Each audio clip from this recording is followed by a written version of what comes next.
Assalamualaikum warahmatullahi wabarakatuh. Kami dari kelompok 15 dan saya Raffi Bagus Pradana dengan NIM F1C023112 dan jurusan Ilmu Komunikasi. Saya Ilham Ramdhani dengan NIM F1C023135 dari jurusan Ilmu Komunikasi. Nama saya Bagas Hairul Putra dengan NIM F1C023119 dari jurusan Ilmu Komunikasi. Saya Syahrani Nabila dengan NIM F1A023138 dari jurusan Sosiologi. Nama saya Zahira Vina Indraini, NIM F1A023150 jurusan Sosiologi. Dan di sini kita kelompok 15 ingin membahas film, yaitu film Soekarno. Oke, langsung pertanyaan saja. Jelaskan secara singkat film yang kita bahas. Film Soekarno secara garis besar mengisahkan tentang kehidupan dan perjuangan Bung Karno, Presiden pertama Indonesia, dari masa muda hingga memproklamasikan kemerdekaan Indonesia pada tahun 1945. Film ini mencangkup perannya dalam pergerakan nasional melawan penjajah Belanda.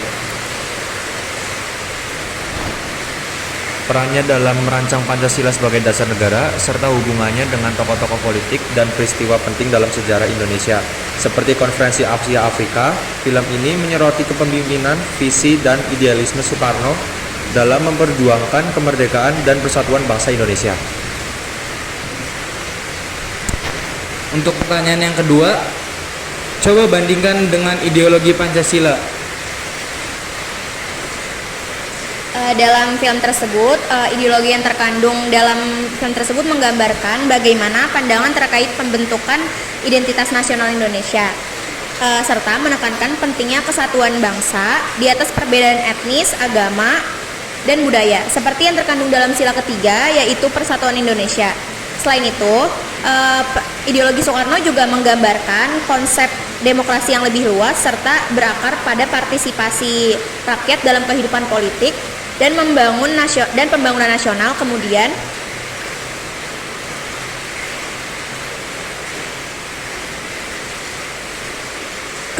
Soekarno juga menyoroti tentang keadilan sosial sebagai prinsip utama dalam ideologi Soekarno, yang dimana aksinya memperjuangkan adanya kesetaraan ekonomi dan sosial bagi seluruh rakyat Indonesia, serta menentang segala bentuk penindasan dan eksploitasi, yang juga dimana ideologi tersebut terkandung pada sila kelima. Lalu yang terakhir ada ideologi kepemimpinan yang kuat juga muncul pada film ini, yaitu film Soekarno. Soekarno digambarkan sebagai orang yang berkarismatik, bertanggung jawab, dan juga bijaksana, sehingga rakyat Indonesia sangat percaya dan mendukung Soekarno untuk menjadi pemimpin Indonesia. Untuk pertanyaan yang ketiga, masih relevankah Indonesia menggunakan ideologi Pancasila? Jelaskan mengapa dan disertai contoh real life Anda. Untuk saudara Fai, silakan.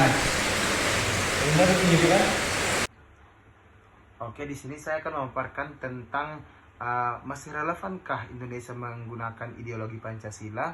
Nah, di sini saya akan menjawab berdasarkan film yang telah kami tonton dalam kelompok. Indonesia masih relevan menggunakan ideologi Pancasila, yang dimana hal ini dibuktikan dengan penerapan sistem Pancasila dalam berbagai, contohnya dalam pengambilan keputusan, sumber hukum, dan lain sebagainya. Dan Pancasila ini mencakup semua kegiatan-kegiatan berhubungan dengan kenegaraan di Indonesia. Contohnya aja dalam bagaimana menanggapi toleransi dalam beragama, bersatu, bermusyawarah, dan lain sebagainya, sehingga dapat dikatakan bahwasanya Pancasila masih relevan digunakan sampai saat ini. Sekian dari kelompok kami.